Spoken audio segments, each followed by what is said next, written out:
Hello. Can everyone hear me? Is this on? Yeah. Can you hear me better now? Oh. Oh. Oh, okay. Gotcha. Oh, okay. Cool. So we're gonna, sorry panel, but we're gonna have to like, oh, is it not on? Oh. There you go. Voila. Okay, cool. Hi guys, I'm Meg. And we're gonna move into our science communication beyond long print. We're gonna have to awkwardly shuffle this around panel when we go through our questions and when we talk. So bear with us. But so this panel is basically talking about how do we communicate science outside of science writing and like research articles or books. And we have an awesome panel set up for you guys today. So to introduce our panel real quick, we have 3 panelists from the science-based variety show called Science the Show. We have Alex Shifman, who's a producer and comedian, Dylan Farr, who's a comedian, and Dr. Russell Cohen-Hoffing, who is a cognitive scientist. We also have Michael Pina, who is a PhD candidate at UCR, and he's doing research on sustainable agriculture. And he is also he does science communication beyond long print by being a host of the radio show and podcast Nature Boy. Jess Toth is a PhD candidate at UCR as well, and she's doing research on linking directional signaling via transmembrane receptors to the development in Arabidopsis root. And she's also a host of the radio show and podcast Nature Boy. And we also have Pallavi Gunalan, who is a PhD student at USC doing research in biomedical engineering with a focus on neuroscience and infectious disease. She communicates her science through stand-up comedy and is also a producer and host of facial recognition comedy. So what we're gonna do is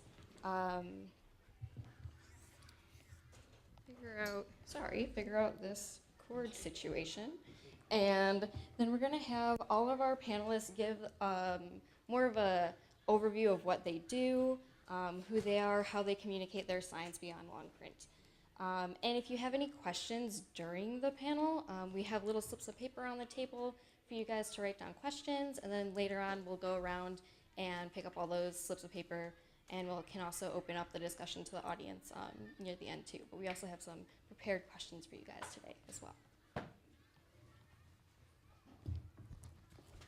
The talking stick. Hi, I'm Pallavi. I am a stand-up comedian, but my background since I was like 13 was in science. I'm currently at USC doing my PhD in the biomedical engineering department, as Meg said, and it's mostly in computational neuroscience. And I did my undergrad at Caltech, I did my master's at Carnegie Mellon, and then I worked at Thermo Fisher Scientific for a while. And then when I started my PhD is when I started stand-up comedy, and I didn't know how much I'd love stand-up comedy. So now that's kind of like I'm juggling 2 careers at once, and I'm tired. But the way I was working on like a science podcast. I didn't get, I'm still trying to figure out how I'm gonna do that. I'm thinking about doing more like online videos.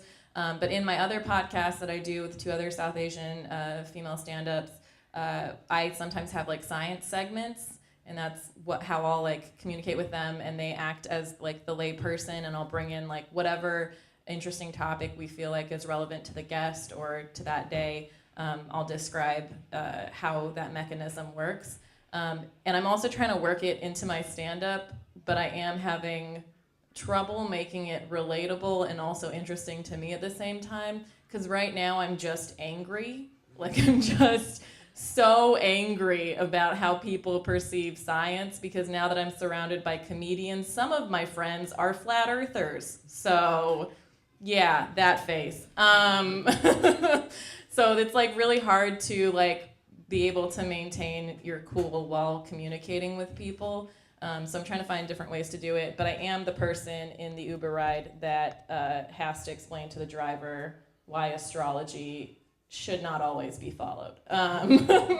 But yeah, so I try to do it like just in interactions with people, and I try to include humor in like my poster presentations at conferences and stuff. I think it's important to kind of humanize the science no matter where you're presenting it.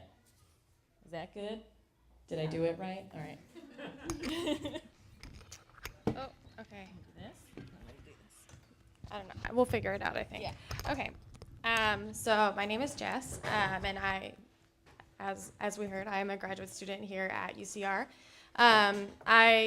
So basically, like my background is similar to Norm, I'm a first generation student, first generation graduate student also, and I guess like for me, science communication is important because of this, because like with my family and like with many of my friends, they're interested and they want to know like what's up, what I'm doing, and I've had a difficult time, like explaining things. They're like, hey, like what's up, what's CRISPR, and yeah,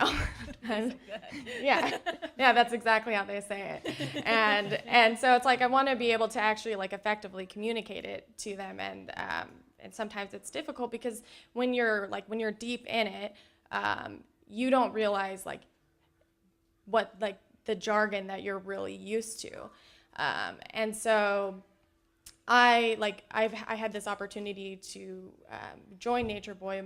Michael invited me to do it, and I thought that it would be a great time for me to begin to practice these skills. And then also something that I thought was interesting for me, because I also like a lot of my energy I feel comes like more from like creative based energies, and I always thought like science was kind of sterile, but like also similar to Norm, I was like, I need to pay the bills. And getting deeper into it, there is actually like a lot of creativity within science. It's not like black and white, and I want to like communicate that with people and show people that there's a lot of like space for people to be creative and to think outside of the box.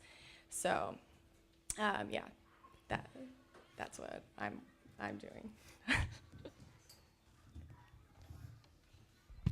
Hey everyone, my name is. Let me tape Oh. that on there.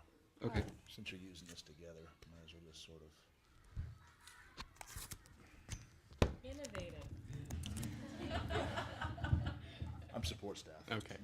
Hey everyone, my name is Michael. Pina with an I means pineapple in Spanish. So I'm a co-host of the podcast Nature Boy with Jess.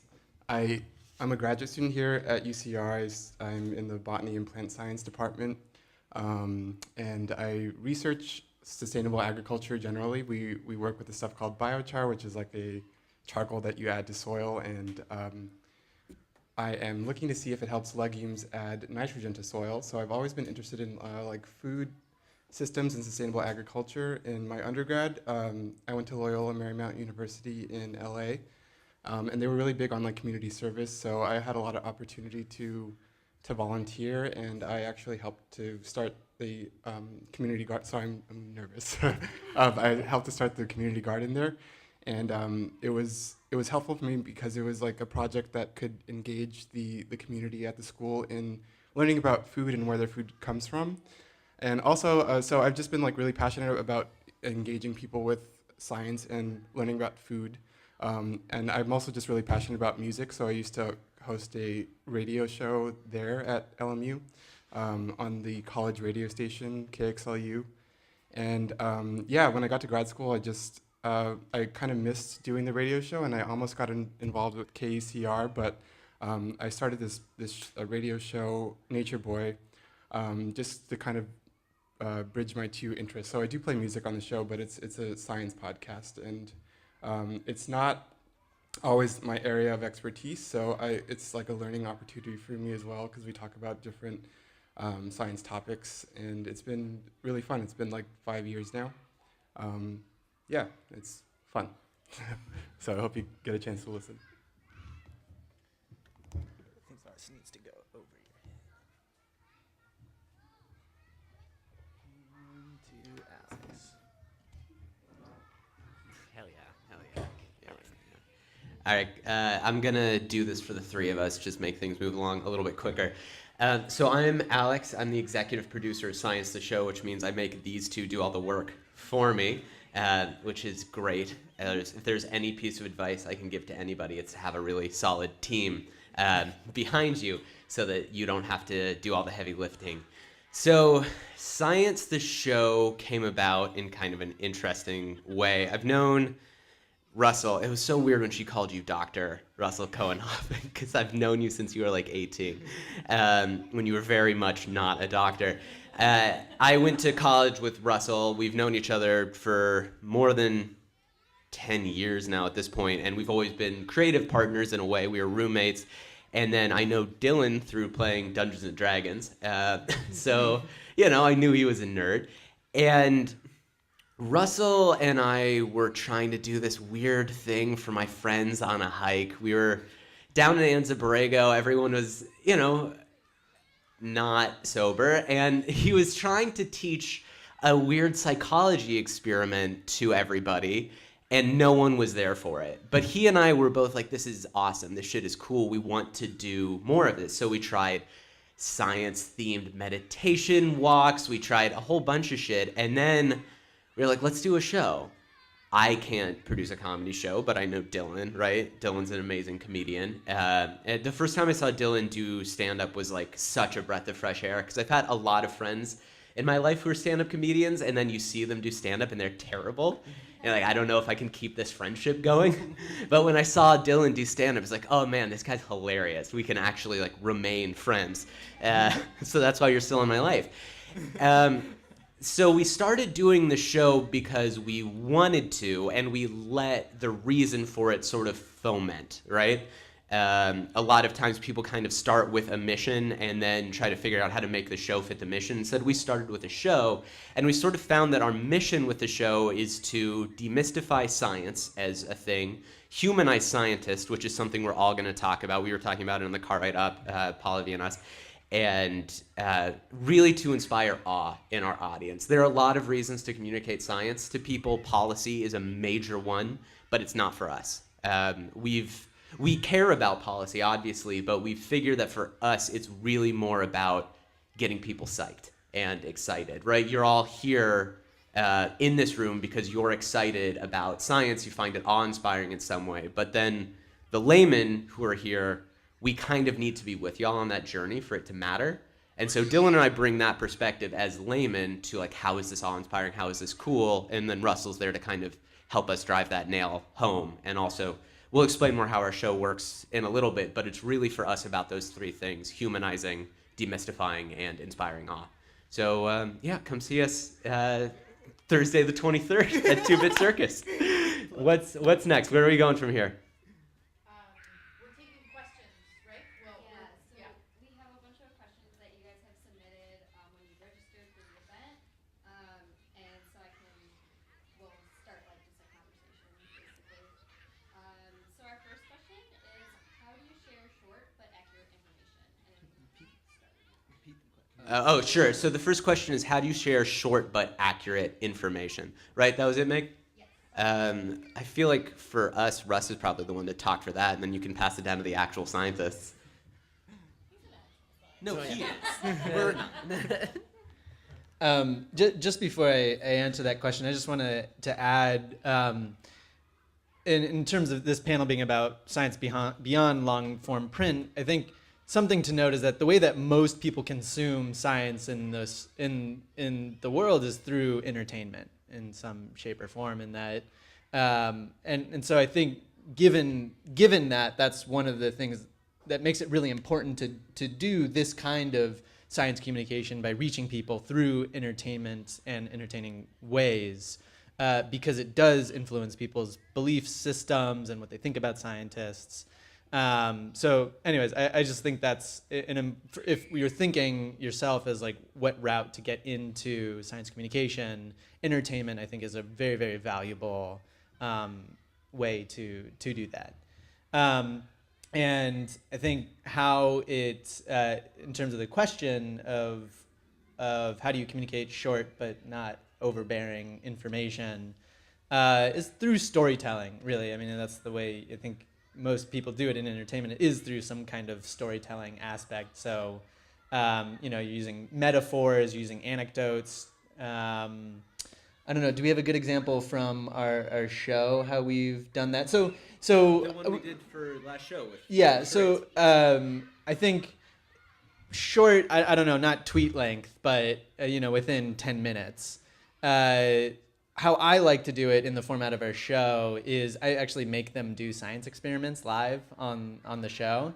I never tell them I never tell at least one of them what it's going to be.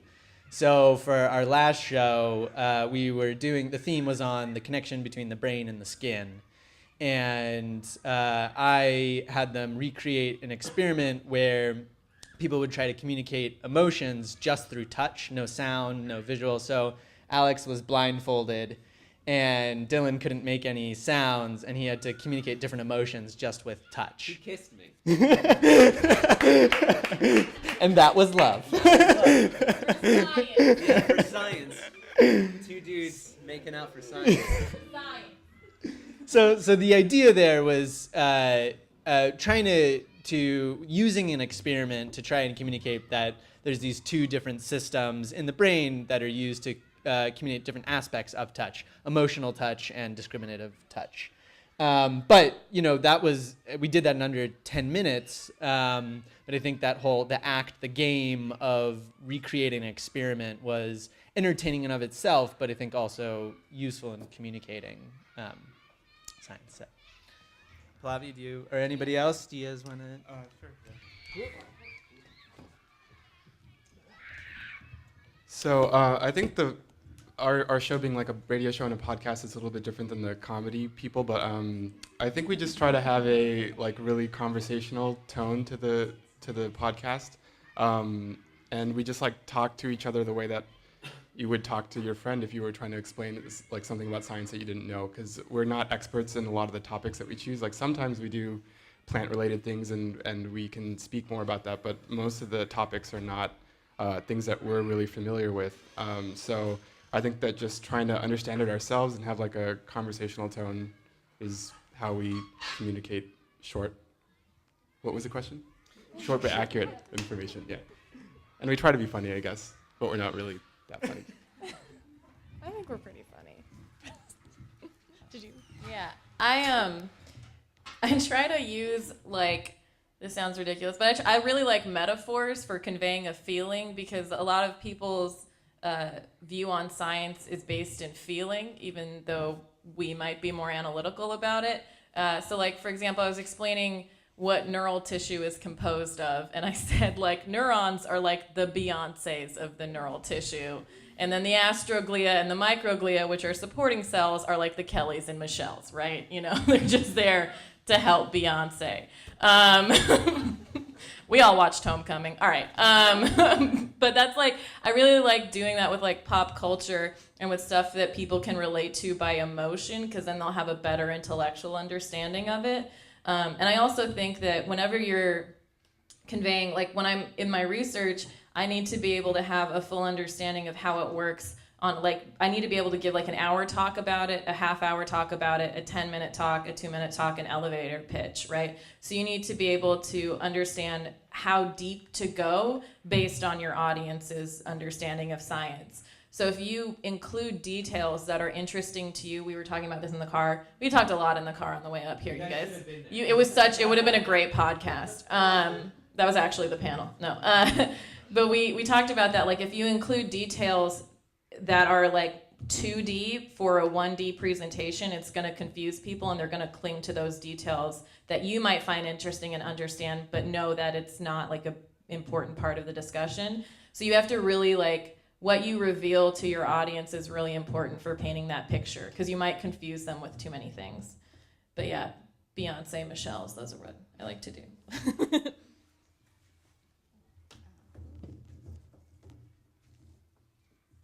Okay. Sorry.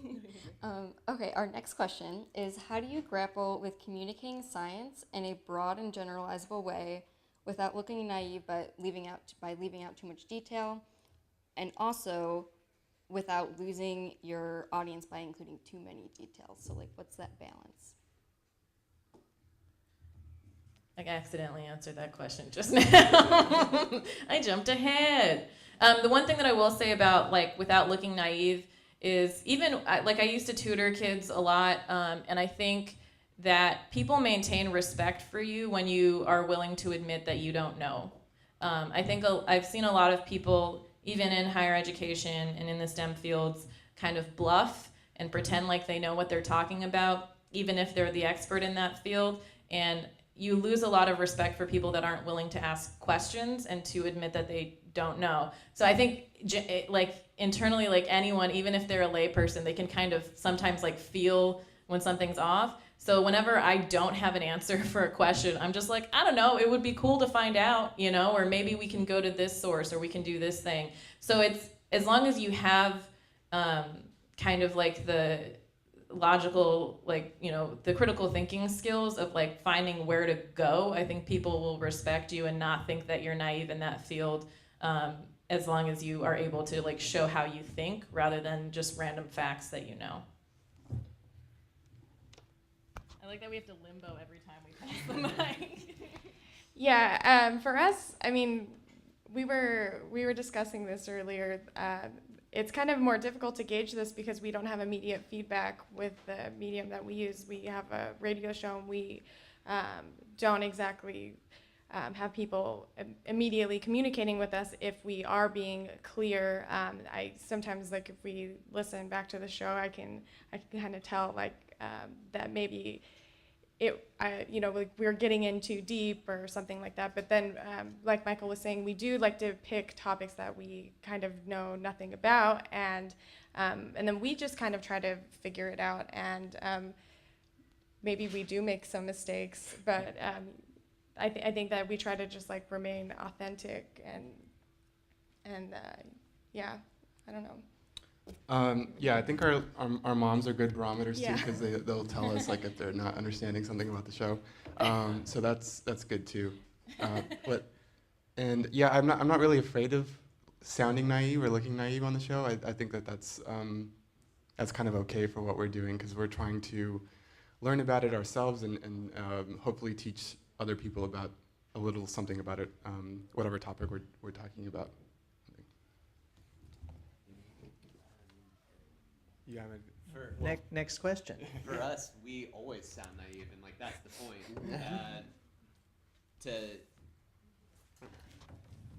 I think some naivete rather, is necessary, and our way of doing that is having two lay people and one scientist on stage.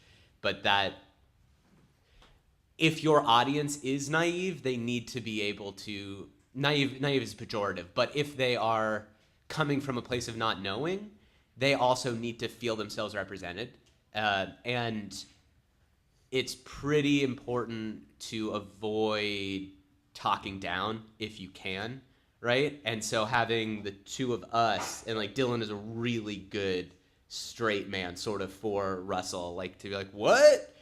And that's important, right? And it's sort of, we work off of each other as a team to sort of not only mitigate naivete, but also like work with it as a tool. Do you want to actually speak to that? Sure, yeah. No, yeah. I think part of the, like, what we bring during the science portion of like the intro of the show is a perspective. It's like we represent the audience, because sometimes we'll actually ask questions to the audience, but you can't do that the whole time because the show would never end. So we try to represent what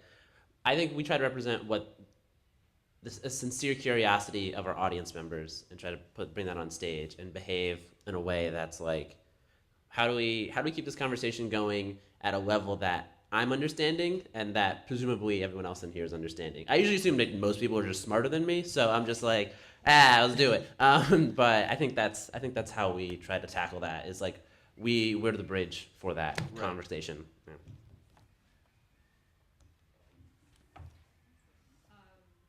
Yeah, I can repeat the question after you Okay. ask it. Awesome. So basically, you guys already started jumping into the next question too. such good boys.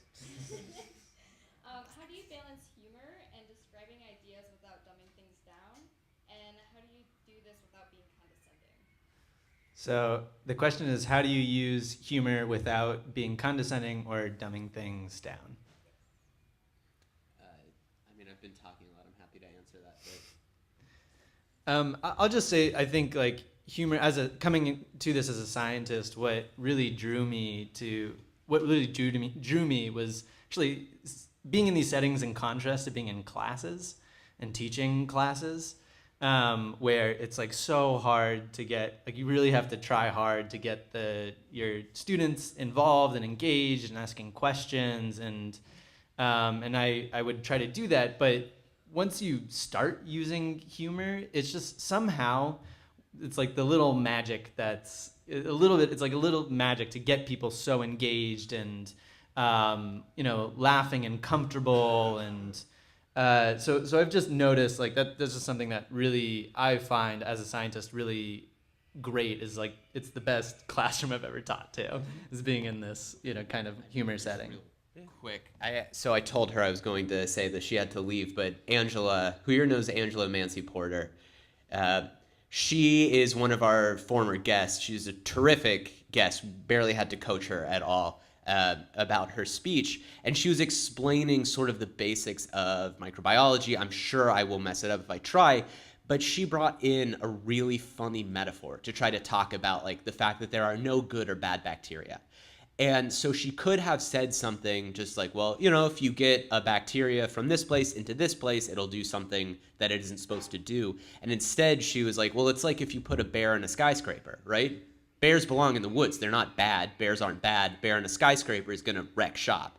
And that really got people to understand what she was trying to say. It was funny. And I think condescension is a difficult thing to grapple with, right? Especially around this, especially when using humor.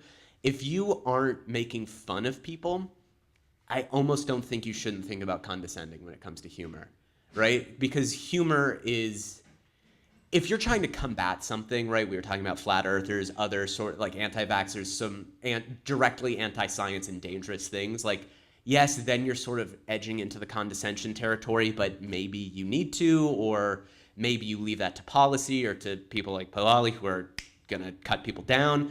But when you're explaining something to people, metaphor is such a useful tool, as we've all been saying, and humor is such a good way to make a metaphor make sense, right? Because a funny metaphor is one that we get. And it's one that people are going to enjoy and then be on board with you for. Sweet. Yeah. Actually, I don't think I've All right, cool.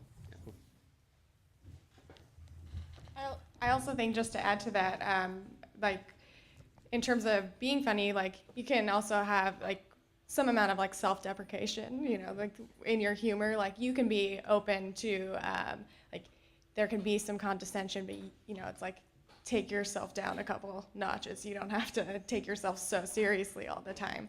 And I think we try to do that in our podcast. Like if somebody's like taking themselves too seriously, it's like we'll come at each other, and that's always fun too. So Yeah, I think that the most important thing is you need to understand like what context you're in.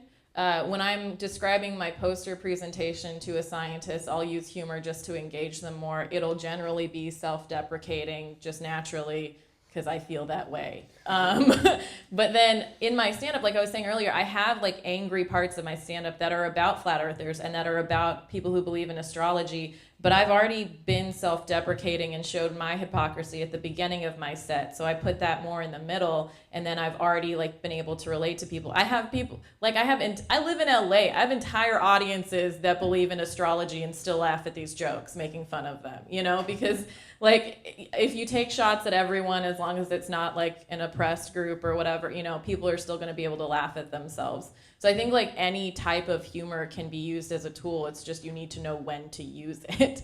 But I do think that when you look at your audience, you have to know that like ignorance doesn't mean that they're incapable of learning or that they don't want to know. you know? So I think if you make fun of somebody in a way that makes them closed off to your ideas, that's where you run into trouble. And then I guess the main thing is just to make sure that whatever your goal is. For me, with my stand-up, I want to make people laugh, but I also want them to be a little uncomfortable so that 3 days later they're like, wait, what? I want to leave them with something they're thinking about later. So my comedy sometimes doesn't hit with everybody, or it'll hit with one person and not their friend. But it's important to me that the message is clear and strong, and not compromised.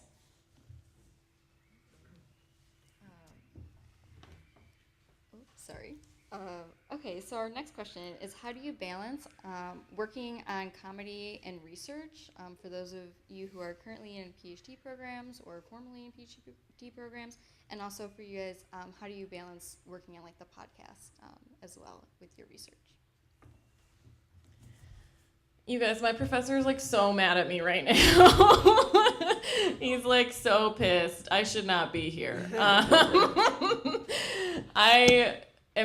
I'm very tired. It's hard for me because I started stand-up and I started my PhD at the same time, and I love both, but I found I really hope he's not watching this, but I found that I have more of a passion for stand-up. And so right now I'm at this crossroads where I like doing what I'm doing in my PhD, and it would be, it's been a personal goal of mine to get it. I want to contribute to society in that way, but simultaneously, there's no better feeling than making people laugh when I'm on stage. There's never been anything better than that for me. So it's every time I get an opportunity to do a stand-up thing, I always want to say yes.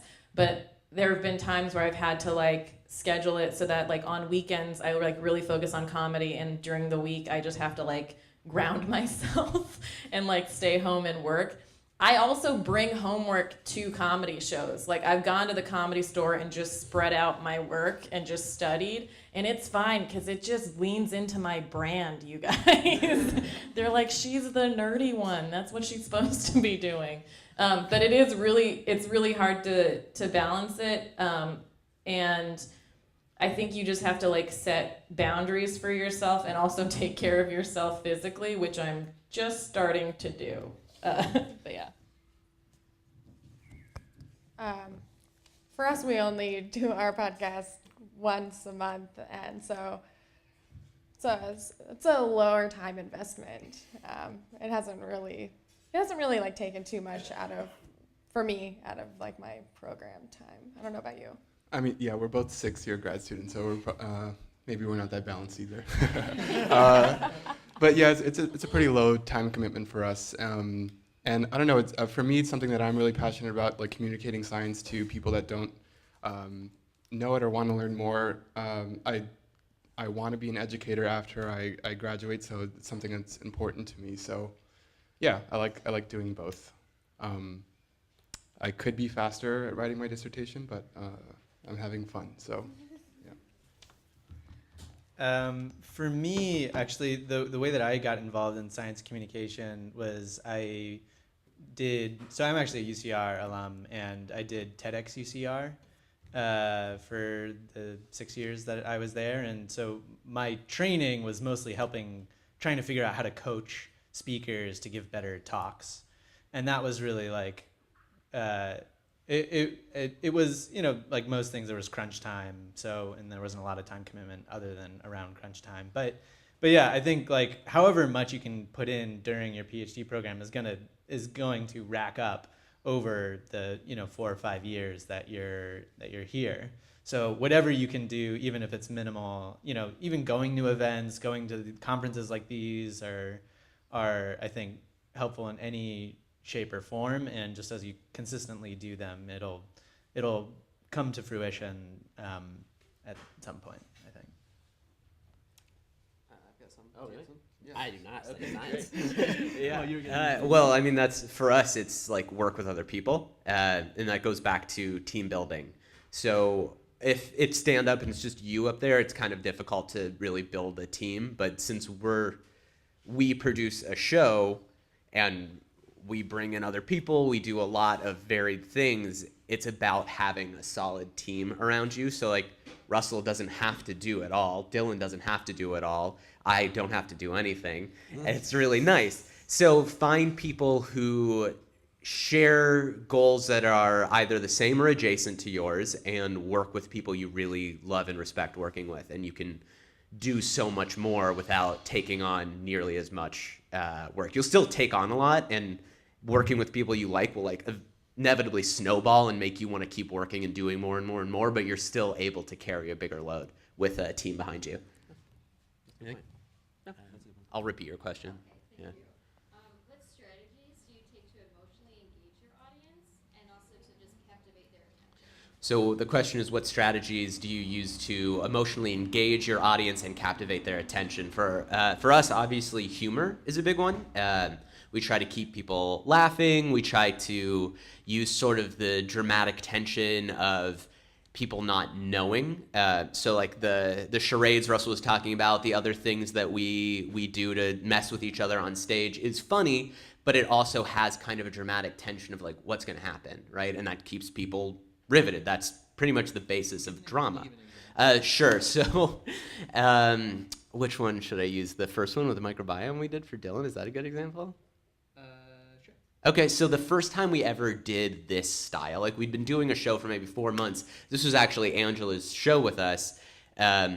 We wanted to talk about fecal transplants, and Russell and I made the call then, right before Dylan knew anything about it, to not tell Dylan what we were going to do. And so Russell did all this research on how fecal transplants work, and then surprised Dylan on stage by giving him the rundown questionnaire to make him be a fecal donor. And so that's nervous. It makes the audience nervous because they don't know what's going to happen. But it's not a bad nervous, right? It's the tension of a setup to a joke, right? So the audience is with Dylan, right? They're emotionally engaged with Dylan as they're trying to figure out what's going to happen, try to be there with him as things are happening, and it creates a good dramatic tension. Then we also work to humanize our audience and... Oh, sure. Yeah. Just to add on to that, so we definitely like a lot of what we try to do is make it participatory. So we're constantly asking the audience questions. So like, I was asking Dylan's questions about do you fit these criterion, and then I would ask the audience like, why would I ask those questions? Like, what is important to know whether he's like his body weight is under a certain amount, Right. And so you would ask the audience that, and engaging them in that way, I think is I think that's a really good engaging way, and audience really respond to those kinds of things. I mean, I think just generally from a performance perspective, this is like probably the only question I can really contribute to. Just the notion of being able to connect to people and relate to people on stage. Like when I talk on stage, I talk a lot about like nerdy stuff like Dungeons and Dragons, which most people don't want to hear about, believe it or not. And figuring out a way to make it relatable and understanding like I think the like universalities of like people's like life experiences, you sort of understand that better, and then you bring that on stage. And so for us, we're communicating science, but whenever you're speaking in front of a group of people, it's I don't know, it's like, does that make any sense what I just said? No. Cool. Yeah. So, hey, I'm gonna end it there. I have one quick little bit to add, then I'll pass it on. I'm sorry, Science the Show is monopolizing our time, but that's what we do. We are not only comedy and we're not only science. We treat our show like a stand-up night, but our final act is a scientist who isn't usually funny. There'll be a joke or two, but they're not funny. The only time we've had fully science was actually when Pallavi was our stand-up, and so she came in and it was science, science, science, science. But for the most part, it's our little goofy intro bit, then pure stand-up that has nothing to do with science, and then science. And that's sort of like, it's a palate cleanser. And people... It's useful. People find that their engagement goes up because they've had time to just like stop working their brains for a little bit and just laugh. And so giving the sugar to make the medicine go down, not that our science talks are just unpleasant and bitter, but it does help to have that bit of a palate cleanser. I think something that we do is we actually like will pick topics that are not actually very scientific, like maybe astrology. So yeah, Yeah, we did. I'm already like very triggered by. I'm just. It's okay. Yeah. No, I'm just kidding. But yeah, we kind of like will pick these topics that are not actually like scientific, and then we kind of like will dig into the science of it. And I guess like also like I try to like be authentic, whatever that means, and like maybe kind of like share like parts of like my like little parts of my like personal life or whatever, as it might relate to the topic. I don't know, Michael, if you have anything to add, like how you keep people engaged. Like, we don't know if they're engaged, except my mom is texting me the entire time, so I know she's engaged, but. Yeah, I guess we just try to pick topics that are somewhat provocative, like sex and reproduction or something, or drugs, and hope that kind of pulls people in. And yeah, we just try to be like our authentic selves, not really afraid to sound stupid, or if we do, then we'll like call each other out, and I think that humanizes us and makes us more relatable. Yeah, and we also play music that is kind of themed with the topic sometimes, so yeah. So two things. One is that I think if you link to people how things affect them directly, they're more willing to be emotionally invested in it. So if you like elect this person who affects this policy, and this policy supports this thing that changes the funding for this topic in science, and that affects you on this daily basis this way, then they're more likely to realize that it's not just some vague concept, it actually affects them or their family members or something. So that's what I'm trying to do that more on my podcast when I have my science segments, is connect it back to like the layperson and how it like actually affects their well-being and their quality of life. The other thing is, I think no matter what you talk about, if you talk about it with passion, if you have passion for it, people will be engaged. This is why Alex Jones is a thing. Like, people get like pulled in when you're excited to talk about whatever you're excited about. And it can be like any aspect of that too. Like, it might not be, like the D&D thing. Like, if people aren't excited about that, but they see that you are, and you're able to like relate to them on what they're passionate about through D&D, then they're gonna get excited about it. So it's whenever I go on like rants or whatever, I think I get a lot of my humor from being angry. And so I think like that helps engage people, because they're like, oh, this might be important to her at least. I wonder why. And then they engage. Can I actually, I want to add on to that. I'll just yell. Okay. So I think we're all kind of still triggered from like middle school, where when you talk about things that you like, people are like, shut up, nerd. But the older you get, and I've noticed this with my friends, I noticed this with other people, once you get out of that phase, that stops, right? Like, people want to hear what excites you, but we all still have that middle school mentality of like, nobody cares about this thing that excites me, and that stops like at a certain age. A couple assholes will still be like that, but they all work in finance, so just avoid that. So for the most part, most people you talk to, no matter what it is, unless it's just like a very specific meme about a cat or whatever, but otherwise people want to know what you're excited about, and we're not kids anymore. As long as it's not Bitcoin. No. Yeah. Bitcoin is finance. What is nothing? It's nothing. What is blockchain? No, I'm kidding. All right. But yeah, I agree. Yeah, most people are really excited, like, and interested, as long as they aren't sociopaths. Finance. Okay. Right. Go ahead. None of us are making money, you guys. We're all broke. What advice would you give to someone just starting out in science communication? Yeah, I think it was what I was just saying of like, find what you want to talk about. I think that's like the number one thing. And then also like find how you want to talk about it. This is something that I've struggled with, because I have the podcast that I'm on where I have a segment about science. I tried to start a different podcast where I was actually having like a layperson and a professor and then me, and then I was like the translator between the two. But that was really hard and like not sustainable for my lifestyle.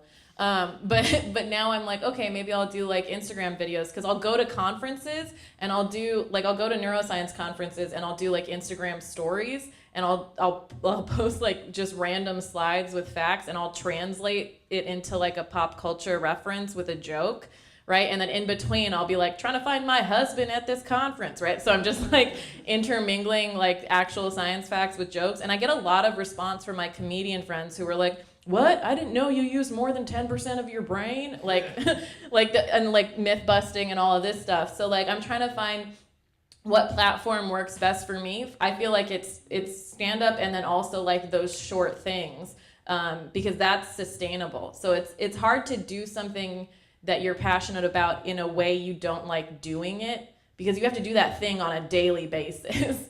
So like find the path for you that's most sustainable.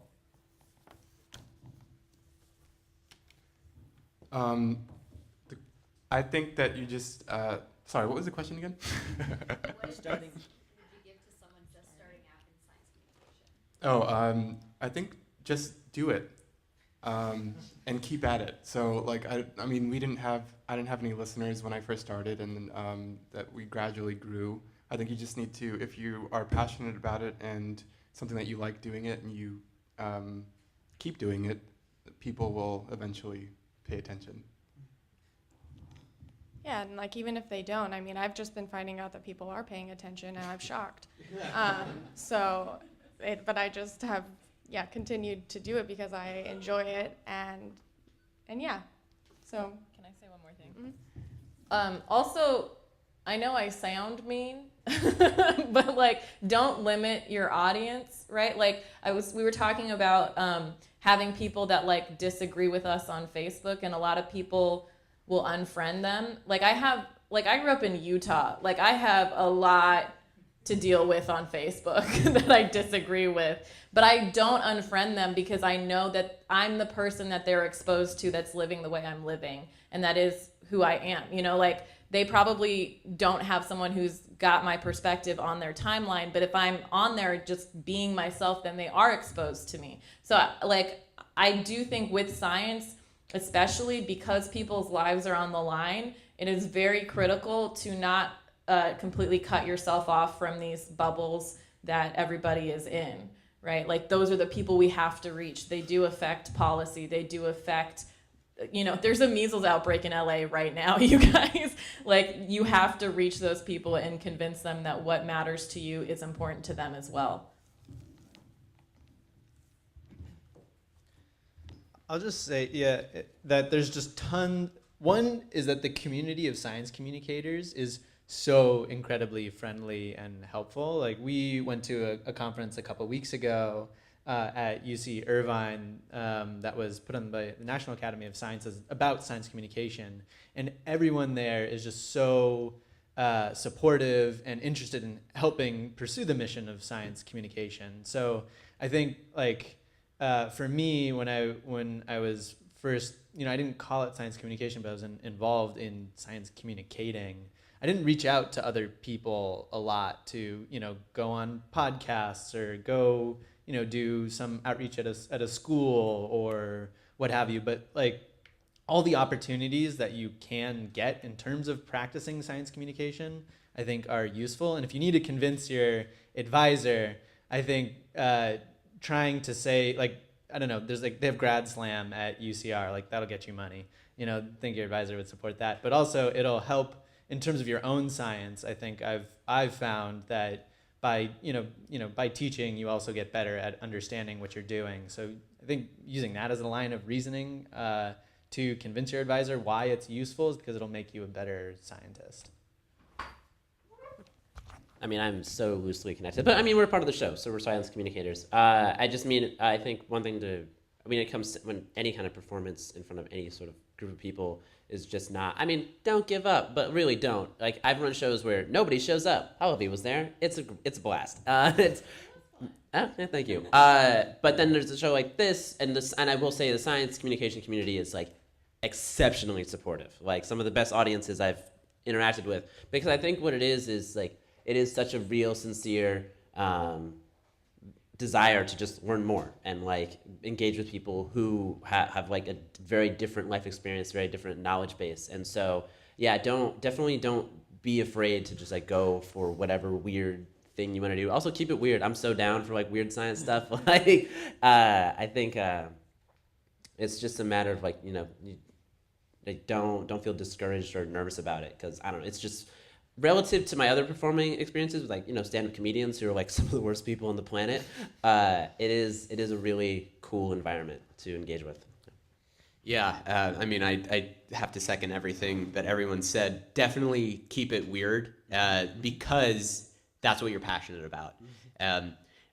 The issue I think we were all coming to talk about, like, oh, is long form science communication dead? It's not dead. It's just sometimes it's amazing. I mean, like books by Sagan are the reason that I do this, right? Jan 11 is incredible. Carlo Rovelli, amazing. But like a lot of times you'll read long form science communications like ho hum, whatever. If you can find a way to make it strange, make it grip people, it's going to communicate. Like at this colloquium Russell and I were at, I met my idol in science communication, this dude who produces movies for Science Sandbox. They made this film called The Most Unknown. I've never been so gripped by a science film, right? And it's interesting, it's weird, and that was so much more moving to me than, you know, a cool talk by someone like Neil deGrasse Tyson. And for millions of people, right? It was huge. And the reason it was huge is that IMDb said it was the best movie to get stoned to in 2018, which is something that we all need to reckon with. Those are the people who want to be communicated science to, is high people. So, so keep it weird, do the thing you care about and you want to do, and then don't be afraid to iterate. It's going to change. You're going to find this didn't work, right? Like the first couple of times we did this show, the only people who came were people who loved us already.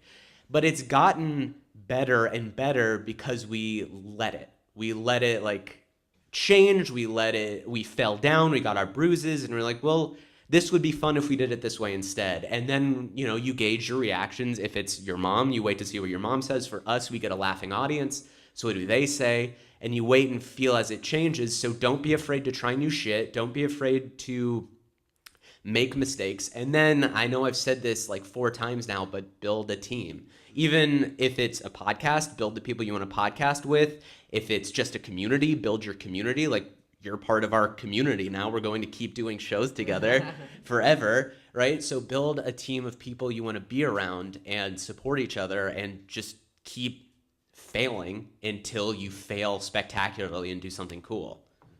Yeah, I would say just one more thing to that is like with science communication, or at least like with live performance stuff, it's really nice that feedback is so immediate because you know when people do not like you, and that actually is great. I think that's like a really fun thing to look forward to. I think some people dread that more than anything else. Like, but what if they don't like me? It's like, well, then you know right then, like that they don't. Like when you write something, there's more of a review process, and I'm not going to pretend to understand it in its entirety, but like I think that's actually a very satisfying and fun thing about the process.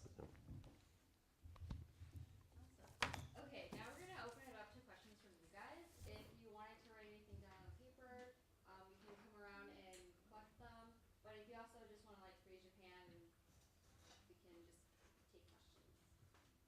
So, one of you or many or multiple ones of you talked about how do you humanize science or scientists. Could you say a little bit more about that in your in your communication role? How do you make scientists look different than people who are in white lab coats and boots and sort of things? So the question is, how do you humanize scientists?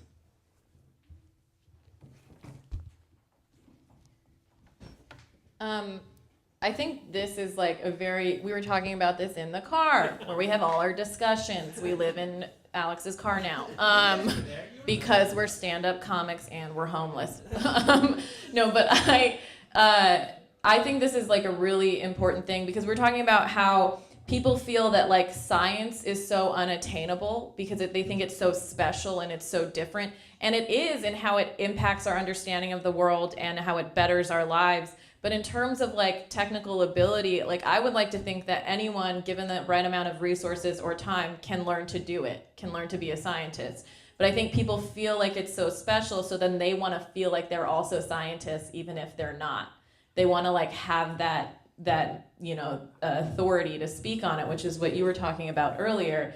And then also, I think people think that there is something special in like becoming a scientist, and that scientists are part of the system, and that they can be like corrupted. Like I do know like flat earthers who don't think that people who work at NASA are one of us, but I know someone who's like a friend of mine who I have so much blackmail on from college that's working at JPL. Like, to me, these are my friends, my people, the people I spend my birthdays with. So I think like the more you get them to realize that it's not so unattainable, the more you get them to realize that you want them to do it, to be interested in it, to engage in it, to become scientists themselves, like, I want to say like the right way, like not necessarily through the formal education, but like having the scientific process, the scientific method. The more you get people to understand that they too can like be empowered to be scientists, I think they'll make it feel less, or it'll feel less precious to them and less foreign. I have a joke about flat earthers where like I talked to this flat earther friend of mine, and he was like trying to do experiments on water with lasers to prove that the earth was flat. And I was like, well, why don't you just read the data that's already out there? And he was like, oh, you just want me to read the data and just become an astrophysicist? And I was like, yeah, that's what we did. Like, all we did was apply to schools in a subject we were interested in, right? Like, we need to spread that that's possible for anyone to do, because they think that it's not, you guys. Like, but it's kind of true. Like, when I didn't realize stand-up comedy could be a career for me. I didn't even consider that an option. And there are other people on the other side who, think the same about science. So we have to like demystify it. And then also like, I think when people realize that scientists like make mistakes in love and like are weird and funny and their moms aren't proud of them either. Like it's like, right. Like all the things that we have in our lives that make us fallible. Like when other people see that we also always pick the longest line at the grocery store, like that makes you more real, that makes you more human. And then they're like, oh, like they're doing science and they're this goofball, but like I can do it too, Anyone else? Yeah, I mean, I feel like you covered. I talk a lot. No, you did a great job.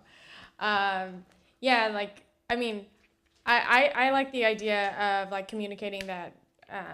I kind of feel like a lot of people think that like being a scientist is like being like some type of elitist also, and that like scientists are like some type of way. And I mean, I think that like even just how I look is sometimes like shocking to people when they find out that I'm getting my PhD. And yeah, I think it is important to humanize yourself and like show that you like make mistakes and yeah, that you have hobbies outside of working in the lab. So I think that these things are important just to show that there's like lots of different people, lots of different personalities within science. It's not just this like weird sterile world. And that not everybody like needs to be a scientist either. Like you can be a part of the community without like being like pursuing a PhD or like any type of scientific degree. Like it is something that's tangible for anybody in a type of way. I think, well, one of the things about like the name of the podcast Nature Boy, I think, is that like it evokes an image of maybe like a little naked kid in the woods or something. And we're like all scientists that do the show, and it's kind of a tongue-in-cheek title, I guess. Also, I started it by myself, so even though it's Nature Boy, we do have a girl too. So I just kind of wanted to start the show to sort of demystify science, because a lot of times people are intimidated and think that scientists are brilliant, and I'm not brilliant. So I think grad school has taught me that you just have to work hard. It's not really about how smart you are. And I hope that we communicate that on the show as well. So we don't pretend to be experts on every topic. I just know about plants, and so I don't know much about animals or anything else, and I think I make that clear. I think there's a couple ways we try to do this on our show. Like one thing that we've started recently doing is during our Q&A panel is asking the scientists on the show about like their emotional experiences with science. So like, what was the last thing, that made you angry or surprised, or what makes you excited? Like, so having people talk about those more anecdotal stories, I think, is one way to humanize science. And I think actually the other way that we're still working on, but I think is important, is to actually help people understand, what makes a scientist and the process of doing science, like how science is a process of inquiry and how, it's very, very useful as a tool. I think people definitely don't understand the inner workings of science and scientists. And I think clarifying, like the opportunities to clarify that, I think will help convince people that, oh yeah, science is actually super useful in terms of understanding the world and using it to make decisions. No, I'm good. And Great question. Great answers. Thank you. Yeah, I just have a question. I mean, it's very, science communication is good to communicate specific science topics, but something that I think is really important, and maybe you mentioned a little bit, is to teach people how to think like scientists, to be excited about being wrong, and to have to doubt everything you hear instead of just saying, oh yeah, the earth is flat just because someone told me. It's better just to look into it, how to make people think that way, because I think that's very hard, and that not doing that, which leads to a lot of polarization and not being able to agree with others. yeah, I'll just answer because I have the microphone. So I think this is where our show really tries to get at this idea of awe. Oh, sorry. The question was, how do you get people to think like scientists? Or I'm not sure that you want to get people to think like scientists per se, because I think that does something in the training of a scientist that is there. But I think there are parts that, like I was saying earlier, is to try to demonstrate what's really important about thinking like a scientist and what scientists have to offer. And that, yes, I think you can definitely, people who want to put in the energy can have experiences that make them more scientific thinking. But I think part of getting them to think differently about science is that is in this realm of inducing awe in people, is because what's kind of so exciting about being a scientist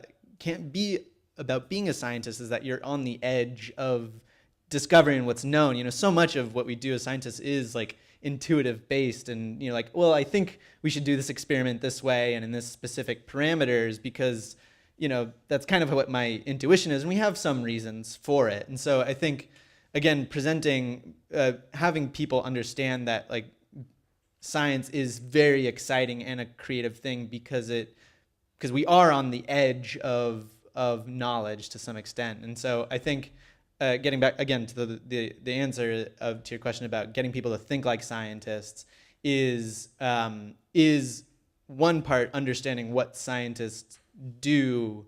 What scientists do is an awe-inspiring space.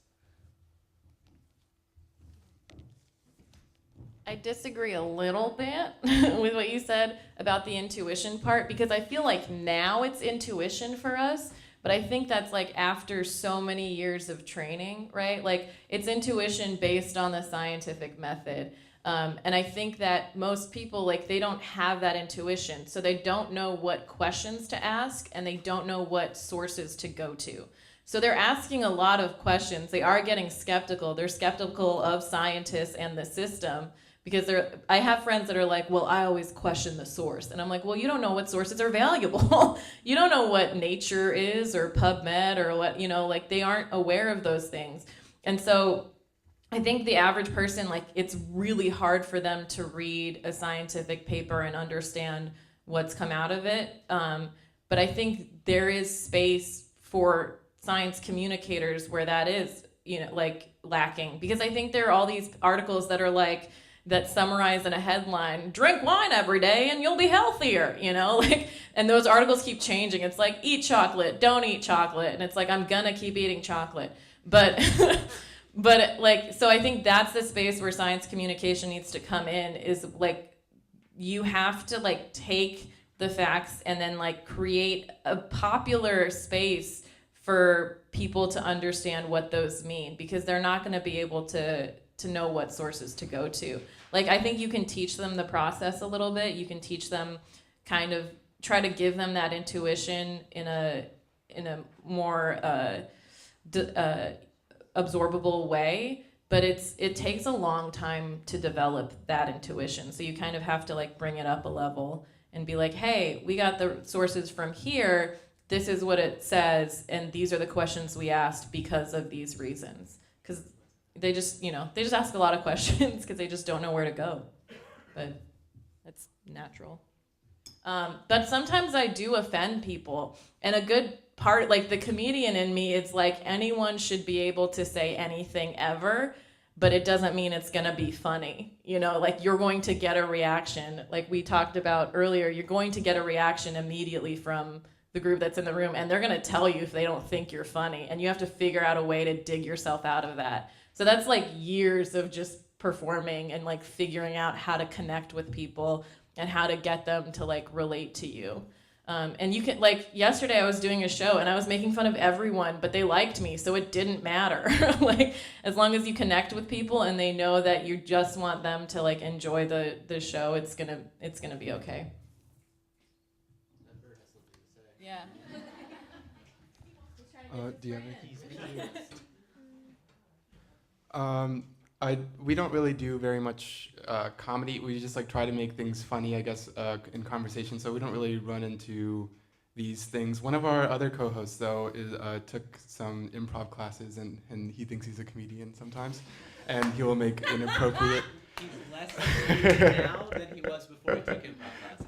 I take improv classes. Sometimes he says some inappropriate things, and we'll tell him.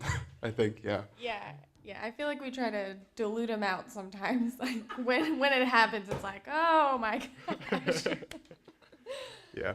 Dylan, do you want to speak to it as our comedy producer?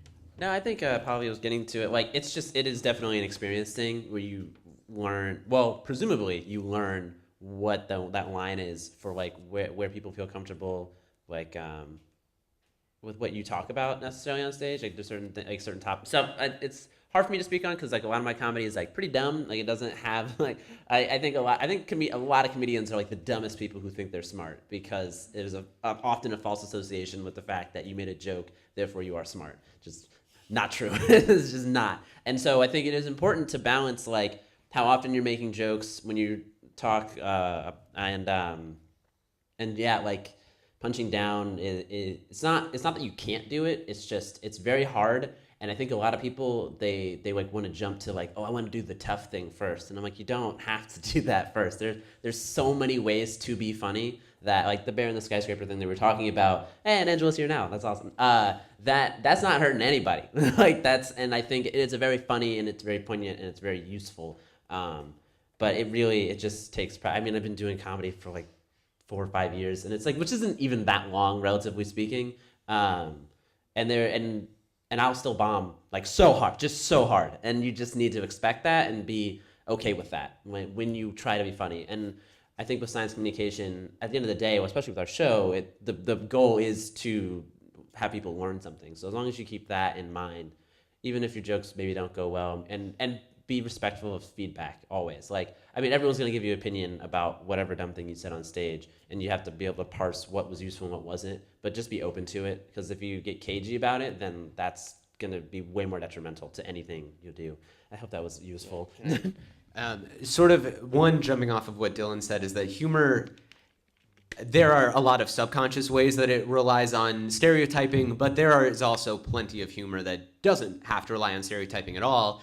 And it's being aware enough and taking feedback enough and being self-critical enough to try to parse the difference, right? That like some things that you think are innocuous might not be innocuous, and then some things truly can be innocuous. And it just requires you to do enough self-work to be able to see like, oh, was that thing that we did, like did when Dylan kissed me on the cheek, was that funny because we were uncomfortable about us playing this game, or was it funny because we were, you know, like couching it in masculine stereotypes and stuff? And it could honestly be either way. I'd like to think that it was funny because I wasn't expecting Dylan to kiss me on the cheek and I had a blindfold on. But you know, you never know, and it requires conversation and self-talk. But as a show producer, because I myself am not really much of a comedian anymore, the way that I find to use humor to communicate is to focus on having diverse voices. And this is something that we work on hard. I don't know if you guys are aware, but we're 3 men.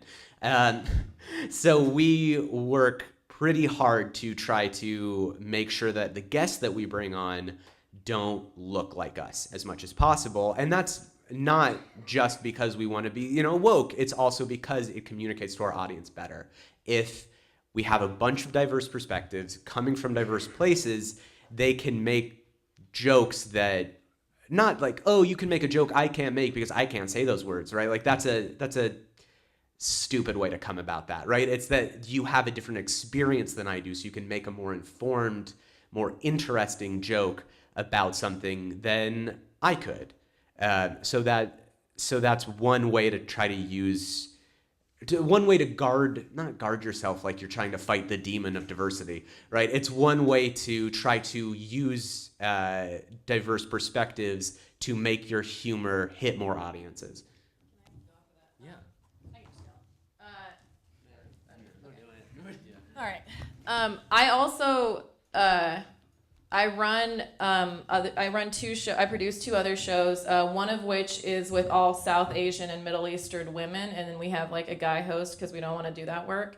But we like produce a show, and we provided ourselves this platform, and now that show is like touring everywhere, and we have our podcast and everything. And it's been interesting because in a lot of ways, you know, when you just show up, you break people's ideas of the stereotypes about you. Like there are a lot of stereotypes I play in my set because I am an engineer. Like I'm exactly what I look like, you know? But simultaneously, the fact that I'm doing stand-up is strange. You know, like there aren't that many people. We are a minority in that area of entertainment.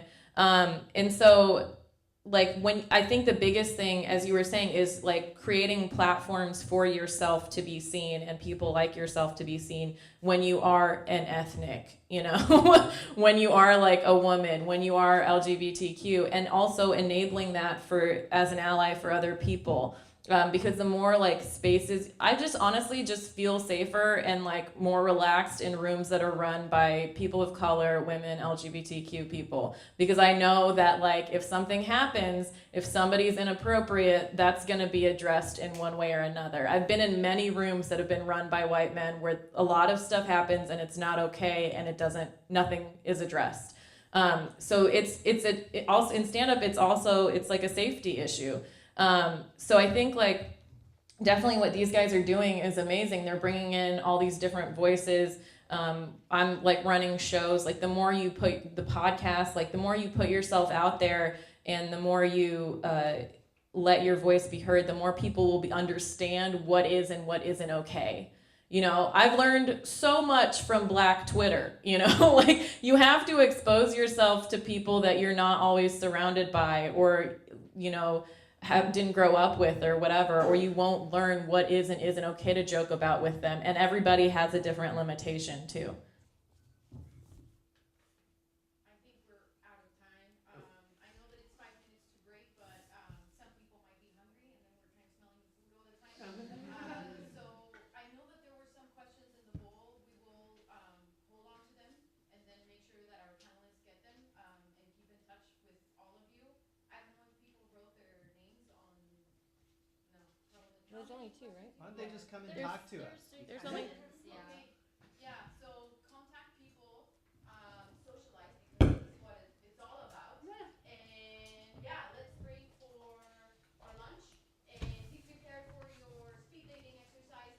Can you really quick tell us how that's gonna play out? Introduce the whole thing. Do you have the PowerPoint? Yes. to our panelists again for the awesome discussion.